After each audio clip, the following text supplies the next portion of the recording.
다들 어리실 때 부모님들과 약속을 하거나 또 부모가 되어서는 자녀들과 어떤 약속을 하신 적이 있을 것입니다.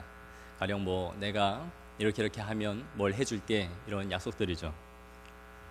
중간고사, 기말고사 평균이 이 정도 되면 뭘 사주겠다, 몇 등 하면은 뭘 사주겠다, 이런 조건부 약속들이죠.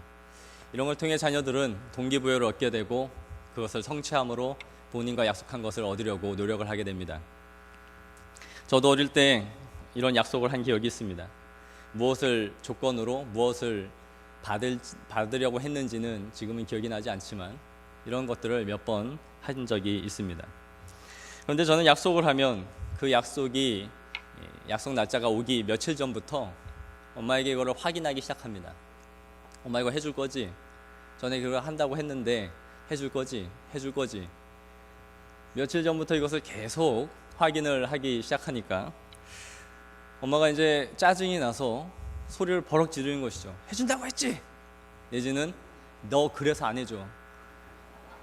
그럼 전 그때부터 이제 뒤집어지는 거죠. 그래서 저희 집에는 저랑 무언가를 해줄 때 해줄 망정 절대 약속하지 말아라. 쟤는 한번 약속하면 사람 진을 뽑는 애다. 그러니까 절대 약속하면 안 된다. 그냥 해주게 되면 해줘라, 이런 말이 있을 정도였습니다. 저에게는 어떤 집요하게 약속한 것은 반드시 받아내는 기질이 있었던 것 같습니다. 부모님 입장에서는 이런 제가 아주 피곤하고 짜증스럽게 하는 그런 아이였겠지만 제가 왜 이렇게 됐겠습니까? 제가 이런 불신을 갖게 된 건 저희 부모님이 어릴 때부터 신용을 잃었기 때문입니다. 부모님 편에서는 제가 무언가 약속을 하면 기다리지 못하고 닥달하는 것으로 생각을 했겠지만 저는 해주기로 하시고 안 해준 기억이 훨씬 많습니다. 그것이 어떤 이유였든지 간에요. 제가 그것을 못했을 수도 있지만 뭔가 집에서 있다 보면 말을 안 듣거나 사고를 치면 넌 이래서 안 해줘. 이래서 이걸 자꾸 번복시켜 버리는 것이죠. 약속이라는 것은 이행하는 사람에게나 받는 사람에게나 신뢰를 전제로 하는 것입니다. 오늘날 여러 계약서들이 생기고 그것을 문서로 남기려고 합니다. 내가 이거 해줄게 라고 구두로만 말해서 그것이 실현될 것 같으면 이런 계약서는 쓰지 않아도 될 겁니다. 그러나 이렇게 계약서들이 많아진다는 것은 이 사회가 불신이 점점 많아지고 있다라는 반증인지도 모릅니다. 그래서 서로의 의무와 권리에 대해서 분명하게 문서화하자라는 것이죠. 하나님도 우리와 이런 약속을 하십니다. 우리는 힘들고 어려울 때 하나님께 서원을 하기도 하고 하나님 이 문제 이렇게 해주시면 제가 이렇게 살겠습니다 라고 하고 내가 기도한 제목도 까먹는 경우가 많죠. 그러나 하나님은 우리에게 한 약속을 절대 잊지 아니하시며 변개하시는 법도 없습니다. 그분은 신실하시기 때문인 것이죠. 하나님은 오래전부터 이 이스라엘 백성들을 구원해 주실 것이다 라는 약속을 하셨고 또 모세를 통해 그것을 이루고자 하셨습니다. 그러면서 오늘 2절에 우리가 읽은 말씀에 나는 여호와라 라고 말씀합니다. 성경에서 하나님의 이름은 중요한 의미를 갖습니다. 왜냐하면 하나님은 자신의 이름을 통해 우리에게 자신을 나타내 주시기 때문입니다. 성경에는 하나님의 이름들이 많이 나옵니다. 여호와, 주, 엘샤다이, 엘로힘, 이런 이름들이 나옵니다. 그 이름들에는 하나하나 하나님이 뜻하신 의미가 있었습니다. 내가 그 이름을 통해 너희에게 경험하고 나타내 보이고자 하는 의미가 있었던 것이죠. 그래서 그때마다 당신의 이름을 우리에게 계시하실 때 필요한 이름을 가지고 나타내 주셨던 것입니다. 오늘 3절을 보시면 내가 아브라함과 이삭과 야곱에게 전능의 하나님으로 나타났으나 나의 이름을 여호와로는 그들에게 알리지 아니하였고 라고 말씀하십니다. 내가 전능하신 하나님, 즉 엘샤다이로는 너희에게 나타났다. 그러나 이제 너희에게 여호와, 즉 구원주로서 너희에게 나타나겠다라는 의미입니다. 여호와라는 이름은 주로 이스라엘의 구원과 언약의 관계에 있을 때 말씀하시는 예수님의 이름입니다. 그러니까 이전까지는 전능하신 하나님으로 너희에게 나타내 보였지만 이제부터는 구원자, 즉 너희가 이전에 했던 언약을 신실하게 이행하시는 그 하나님으로 너에게 나타내 보이겠다라는 의미인 것이죠. 즉 너희 조상들에게 전능하신 하나님으로 나타났으나 이제는 구원자로서 보이겠다라는 의지적인 표현을 하고 계신 것입니다. 그래서 하나님은 내가 너희의 고통의 소리를 들었고 이제 나의 언약을 기억했다라고 말씀하고 있는 것이죠. 그럼 하나님은 무슨 언약을 기억했다라는 것일까요? 아마 하나님은 여러 언약이 성경에 나와 있지만 창세기 15장에 있는 아브라함과의 언약을 말씀하시는 것으로 생각됩니다. 15장 3절에 보시면 헷불 언약의 내용이 나와 있습니다. 내 자손이 이방에서 객이 되어 그들을 섬기겠고 그들이 400년 동안 내 자손을 괴롭히리니 그들이 섬기는 나라를 내가 징벌할지며 그 후에 내 자손이 큰 재물을 이끌고 나오리라. 그래서 이제 그때가 이르렀다는 것입니다. 애굽 사람의 무거운 짐에서 내가 건져낼 것이고 나의 큰 편팔로 너희를 이 압제에서 구원할 것이며 애굽을 이제 심판하시겠다라는 뜻이죠. 그래야 하여 하나님께서 최종적으로 이스라엘 백성들에게 이루고자 하시는 것은 7절입니다. 너희를 내 백성으로 삼고 나는 너희의 하나님이 되리니 나는 애굽 사람의 무거운 짐 밑에서 너희를 빼낸 너희의 하나님 여호와인 줄을 알게 하겠다. 즉 너희는 나의 백성이 되고 나는 너희의 하나님이 되겠다라는 궁극적인 목적을 갖고 이 일을 하시겠다라는 것입니다. 이제 이스라엘은 하나님을 경험할 때가 된 것입니다. 언약의 하나님을 경험해야 하는 것이죠. 이스라엘 백성들의 자랑이 무엇입니까? 믿음의 조상 아브라함입니다. 이러한 믿음은 신약시대까지 이르렀고 자연스럽게 자신들은 하나님의 선택받은 선민이라는 의식을 갖게 만들었습니다. 그래서 바리새인들은 하나님의 선택되지 않은 이방인들은 개처럼 여겼습니다. 하지만 세례 요한은 이스라엘 백성들에게 와서 이렇게 외쳤습니다. 그러므로 회개에 합당한 열매를 맺고 속으로 아브라함이 우리 조상이라 말하지 말라. 내가 너희에게 이르노니 하나님이 능히 이 돌들로도 아브라함의 자손이 되게 하시리라. 세례 요한은 이러한 생각을 갖고 살아가는 그들을 오히려 책망하면서 하나님의 자녀가 됐다라는 그 쓸데없는 자존감을 깨뜨려 버리라고 말하고 있는 것이죠. 이스라엘 백성들은 항상 자신들의 신앙의 고백을 말할 때마다 아브라함의 하나님, 이삭의 하나님, 야곱의 하나님을 말했습니다. 자신들의 조상의 이 하나님을 근거로 하여 맹세를 했고 자신의 신앙의 근거를 삼았습니다. 나 아브라함의 후손이야. 나 이삭, 야곱에게 이어지는 그 뼈대에 있는 믿음의 가문의 계보에 들어가 있는 백성이야 라는 것을 말했던 것이죠. 하지만 현재 이스라엘 백성들은 그 하나님을 경험한 세대는 아니었습니다. 그 하나님을 경험하지는 않았으면서도 계속해서 아브라함과 이삭과 야곱의 하나님을 고백했던 것이죠. 그래서 하나님은 이제 출애굽을 통해 내가 여호와로 너희에게 알리겠다는 것입니다. 너희의 하나님 여호와인 줄을 이제는 알게 할 것이고 너희가 내 백성이 되게 하시겠다라는 이 언약을 실행하시겠다라는 것이죠.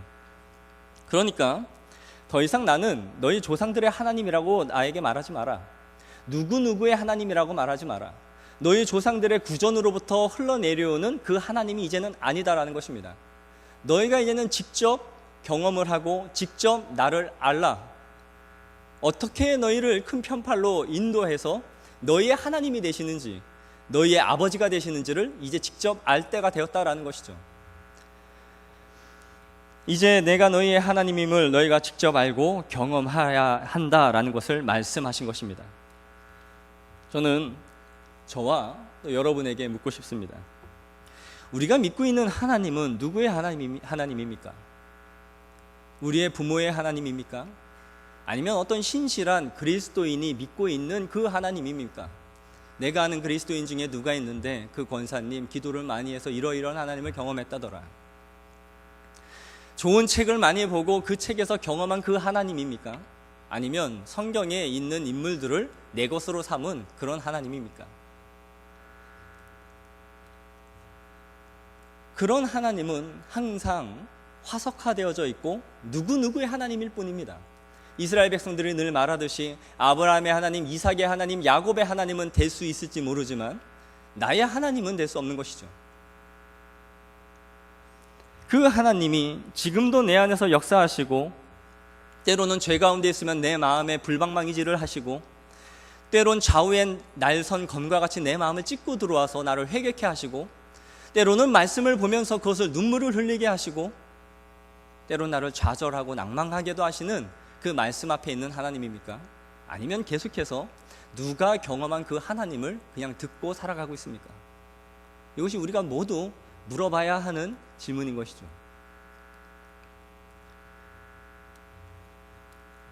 그렇지 않다면 우리는 계속해서 누군가에게 역사하셨던 누구누구의 하나님만을 믿고 화석화된 하나님을 고백하면서 그것이 내 신앙이라고 생각하면서 걸어갈 것입니다. 현재로서는 어떤 하나님도 경험하지 못하면서 과거에 어릴 때, 청년 때, 수련회 때 그때 경험했던 하나님을 평생 우려먹으면서 신앙생활을 하고 있는 것이죠. 이런 의식이 점점 떨어질 때, 하나님이 내 안에 역사하시는 살아있는 현재적인 하나님이라는 의식이 떨어질 때 우리는 더 이상 하나님의 말씀을 들을 수 없게 됩니다. 우리가 이렇게 현재적으로 하나님을 경험한다는 것은 나에게 과거에 역사하신 하나님과 단절된다는 것을 의미하는 것은 아닙니다. 하나님은 어제나 오늘이나 영원토록 변함없으시며 하루가 천년 같고 천년이 하루 같은 분이십니다. 회전하는 그림자도 없으십니다. 영원하고 불변하신 분이시죠. 그분은 시간 안에 들어가 계시지 않습니다. 시간을 창조하신 분이십니다. 그렇기 때문에 과거의 하나님이 아닙니다. 또한 미래의 하나님도 아닙니다. 그런 의미에서 하나님은 언제나 영원한 현재로 계신 하나님입니다. 그분은 계속해서 현재의 하나님입니다. 지난주에 받은 설교의 은혜가 우리를 오늘을 살아가게 할 수 없으며 어저께 누린 그 은혜가 지금을 버티게 할 수 있는 것이 아닙니다. 하나님은 언제나 영원토록 현재입니다.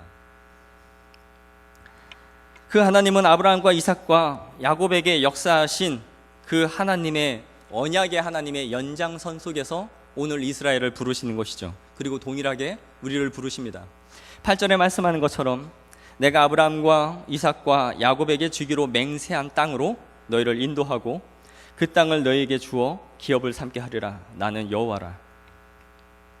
과거의 하나님이 아니라 현재적으로 그 하나님을 경험하게 하시는 것입니다.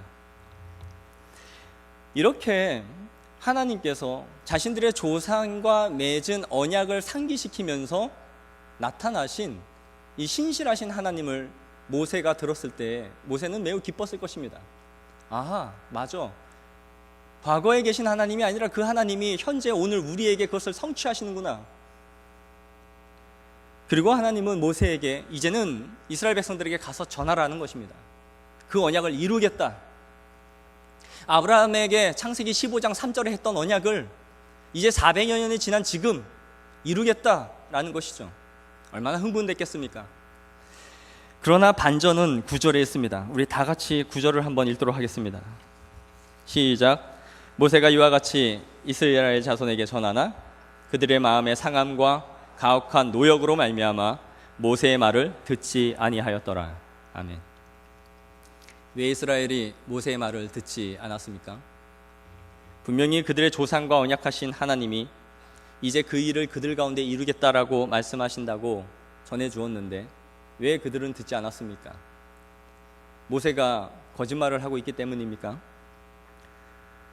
백성들이 모세의 말을 듣지 않은 이유를 성경은 그들의 마음이 상했고 가혹한 노역으로 인하여 들을 수 없게 되었다라고 말씀하고 있습니다.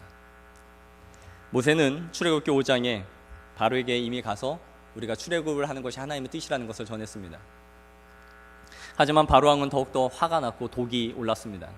내 허락도 없이 니들이 뭔데 듣도 보도 못한 하나님을 운운하면서 나가겠다라고 나한테 선전을 포고하냐. 그래서 그는 짚을 주지도 않고 이전과 동일한 수의 벽돌을 만들어내게 했던 것이죠. 그리하여 이스라엘 백성들의 노동은 가혹해졌습니다. 이스라엘은 이제 모세와 아론에게 마음이 상했던 것이죠. 너가 왜 가만히 있는 우리에게 찾아와서 긁어 부스럼을 만들었느냐. 너가 들쑤셔서 우리가 그만저만 먹고 살면서 그냥 이 생활에 유유자적하고 적응해 가고 있는데 네가 와서 들쑤셔서 괜히 이런 일이 벌어졌다. 그리하여 이스라엘 백성들은 모세가 전하는 말을 들을 수 없는 상태가 되었던 것이죠. 우리는 왜 하나님의 말씀을 하나님의 말씀으로 받을 수 없게 될까요? 오늘 본문은 모세와 아론 이 두 지도자에 대한 불신과 원망 때문이었다는 것을 보게 됩니다. 너희가 하나님의 말씀대로 우리를 구하기 위해 왔다면 어떻게 더 심한 이 고통이 우리에게 일어날 수 있느냐라는 것입니다. 그들은 하나님의 하라는 말씀만을 전했고 그대로 이행했습니다. 하지만 백성들은 이것이 귀에 들려오지 않고 오히려 귀를 닫았던 것이죠. 그들의 지도자에 대한 불신과 이 원망이 가득했기 때문에 더 이상 이 말씀을 들을 수 없는 마음의 상태가 되었던 것입니다. 여러분도 누군가 마음이 상해지면 그 사람이 하는 말투, 모든 행동들이 싫어지는 것을 느끼지 않습니까? 지금 옆 사람과 그러지 않습니까? 저도 이런 경험을 해본 적이 있습니다. 정말 사람이 싫어지니까 그 사람이 제 이름을 부르는 것도 싫더라고요. 내 이름은 너까짓게 부르라고 지은 이름이 아니야. 이 정도로 싫어지는 걸 경험했습니다.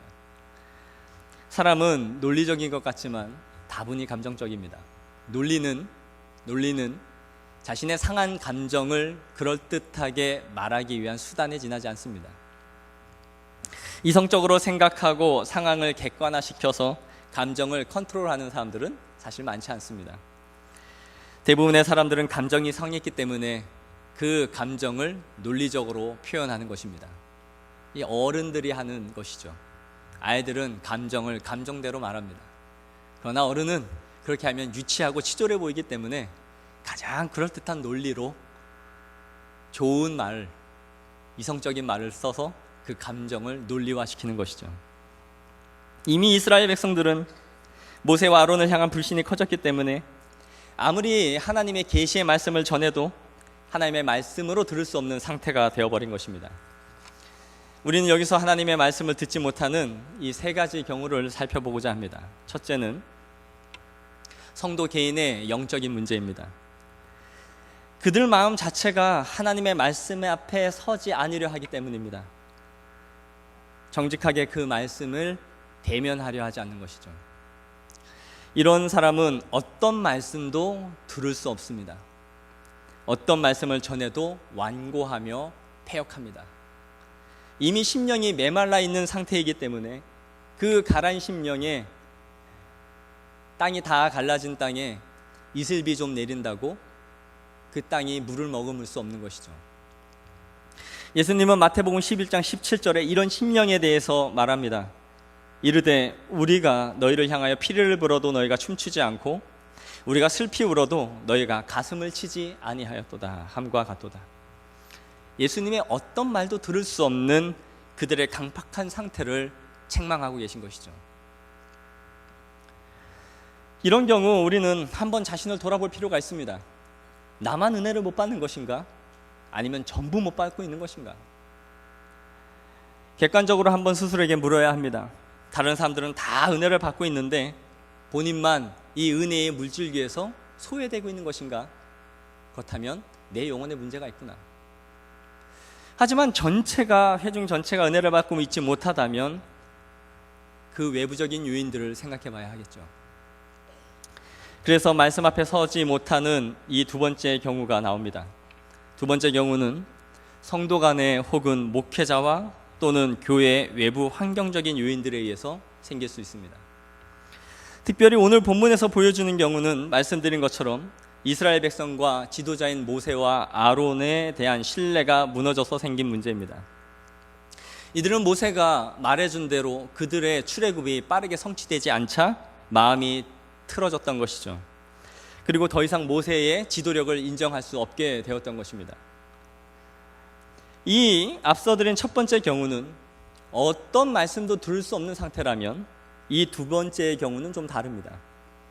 성도들의 마음에 갈급함은 있지만 특정한 사람의 설교 혹은 자신이 상처를 받은 교회에서는 말씀을 들을 수 없다라는 상태가 되는 것이죠.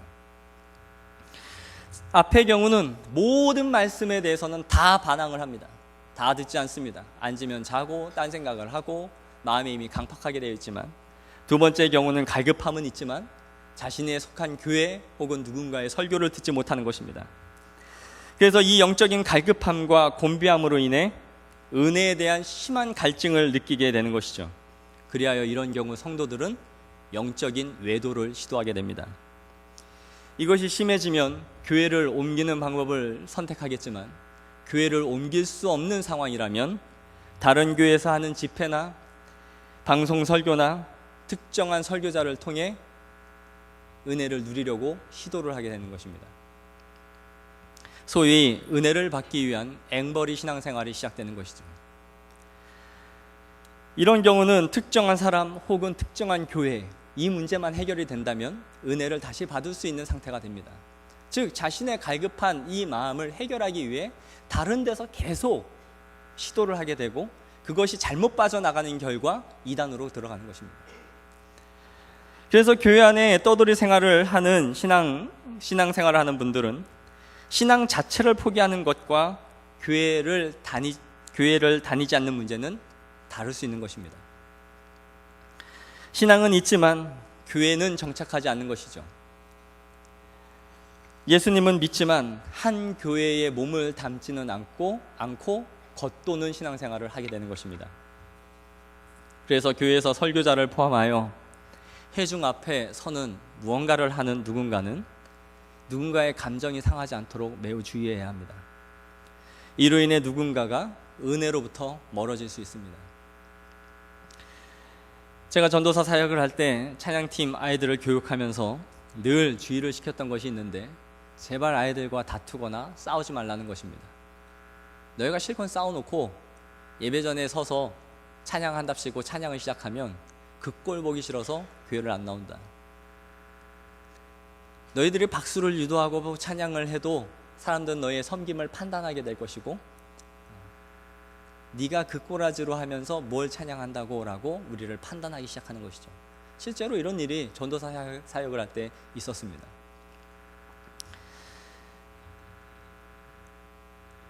그래서 우리가 모든 사람과 화평하는 것은 쉬운 일이 아니지만 항상 본질적인 부분이 아니라면 부딪히지 않으려 해야 합니다. 우리가 본질을 떠나 인간적인 허물과 잘못으로 인해 전해야 할 진리가 드려지지 않는다면 이것보다 하나님의 일을 후퇴시키는 일은 없을 것입니다. 우리 마음 가운데 누군가에 대한 원망이나 불신이 쌓여서 둥지를 틀기 전에 그것을 풀어내야 합니다. 그것이 나의 은혜를 가로막는 것이 생기지 않도록, 내 영혼이 고사가 되지 않도록 스스로 내 영혼을 보호해야 합니다. 그것은 그 사람을 위한 것이 아닙니다. 어떻게 보면 자신의 영혼을 위해서입니다. 맺힌 것을 가지고 영혼이 살아날 수는 없습니다. 선포되는 말씀에 힘을 잃게 되고 성도 간의 교제와 사역들은 어긋날 수밖에 없는 것이죠. 그때부터는 너가 진리를 전하느냐 전하지 않느냐는 문제가 되지 않습니다. 사람 자체에 대한 마음으로 인해 진리냐 아니냐의 문제는 이제 떠나가는 것이죠. 세 번째로 우리가 하나님의 말씀을 듣지 못하는 이유 가운데 하나는 삶의 무게 때문입니다. 이스라엘 백성들은 자신들에게 가중된 노역으로 인해 이 하나님의 약속을 들을 수 없는 형편에 처해진 것이죠. 우리도 예배 생활을 잘해야지, 새벽 예배 드려야지, 이런 결단 연초에 할 수 있고 달릴 수 있습니다.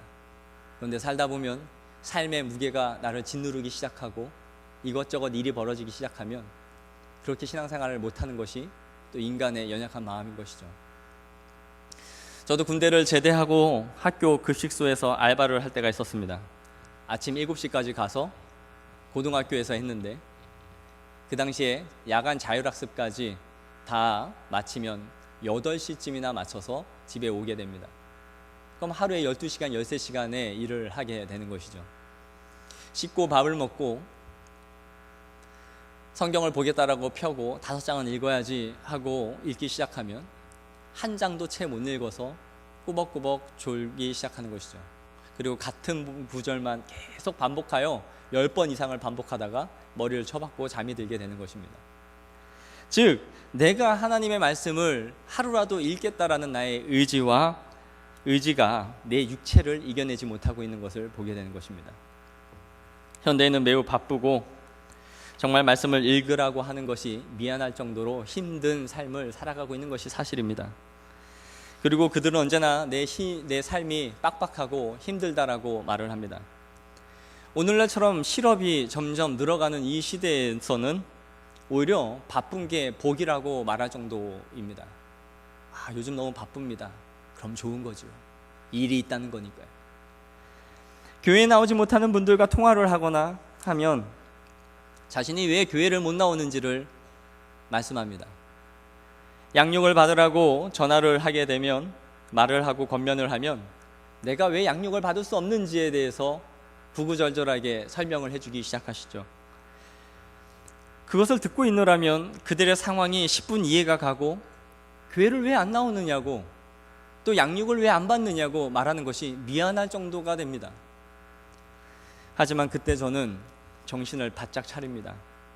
인간적으로 보면 측은하고 안타까운 것이 사실이지만 우리의 삶의 중심이 어디에 있느냐라고 물어야 합니다. 내가 돈이나 벌고 평생 일을 하다가 쇠하여지는 것, 소위 밥을 빌어먹고 사는 것이 내 인생의 목적인지, 아니면 때마다 주시는 하나님의 은혜를 공급하고 내가 이 세상에서 최선을 다하면서도 하나님의 것을 포기하지 않고 하나님의 시간을 지키면서 하나님과 복락을 누리며 살아가는 것이 나의 삶의 목적인지를 물어야 되는 것이죠.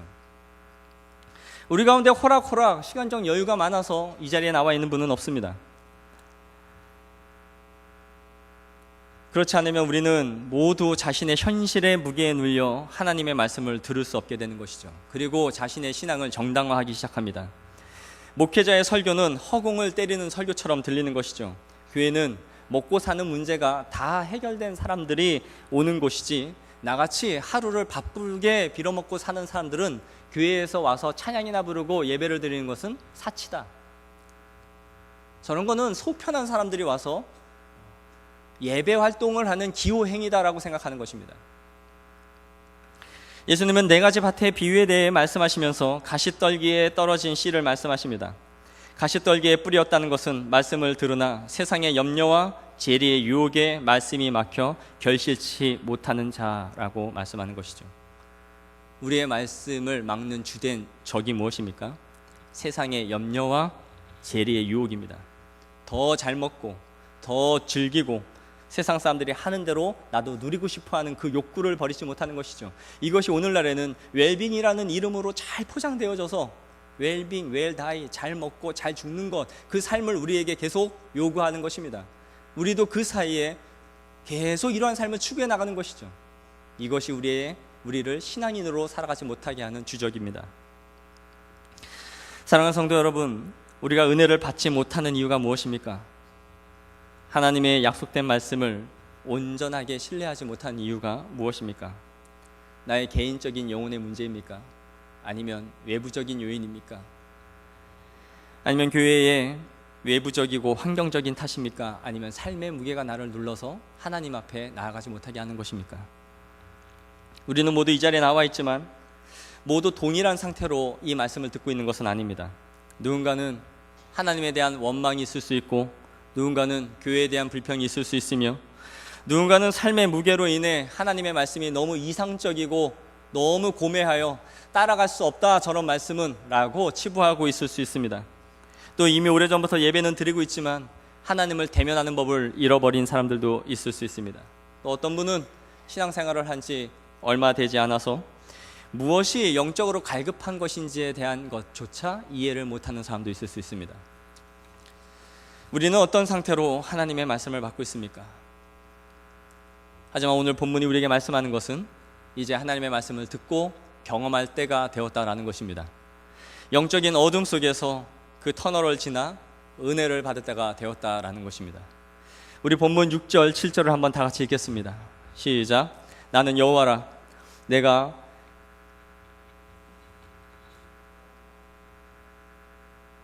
그러므로 죄송합니다. 6절 7절 읽겠습니다. 시작. 그러므로 이스라엘 자손에게 말하기를, 나는 여호와라, 내가 애굽 사람의 무거운 짐 밑에서 너희를 빼내며 그들의 노역에서 너희를 건지며 편팔과 여러 큰 심판들로서 너희를 속량하여 너희를 내 백성으로 삼고 나는 너희의 하나님이 되리니, 나는 애굽 사람의 무거운 짐 밑에서 너희를 빼낸 너희의 하나님 여호와인 줄 너희가 알지라. 아멘. 하나님은 우리의 영혼의 고통의 몸부림을 외면치 않으십니다.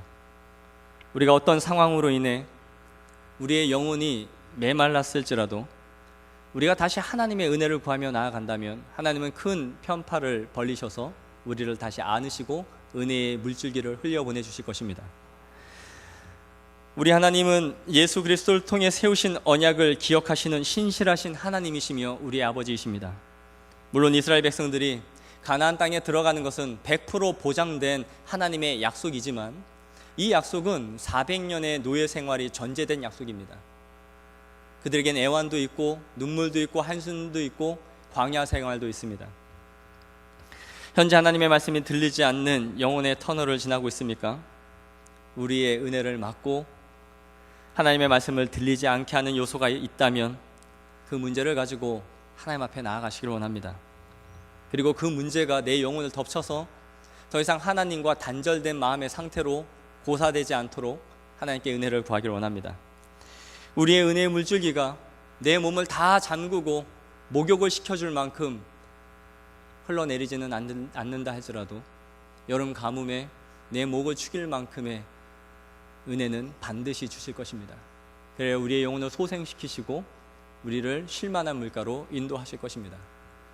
우리의 신년 부흥회가 그러한 은혜의 물줄기를 누릴 수 있는 예배가 되기를 원하고 우리의 한 해가 그렇게 흘러가기를 원합니다.